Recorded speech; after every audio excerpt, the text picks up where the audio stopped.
Yo, what is up guys? In this video, I'm going to be showing you how you can see trending hashtags on Twitter. Now, this is a mobile tutorial, and if you want a desktop version of the same video, then drop a comment down below and I'll get that made for you. But the process is pretty much similar on both.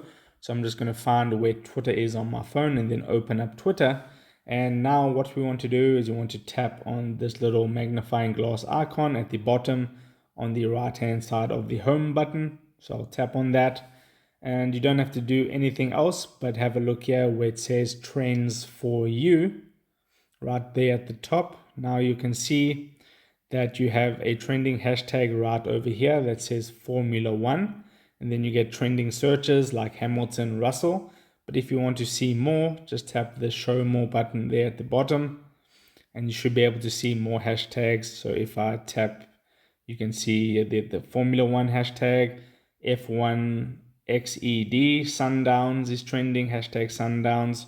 And if you scroll through here, you can get a hashtag import the show. And obviously it's going to depend on where you live with the trending hashtags that you see there, but that would be the process of how you do it. So if this video helped you out, don't forget to drop a like onto it and subscribe for more, and I'll see you in the next video. Take care.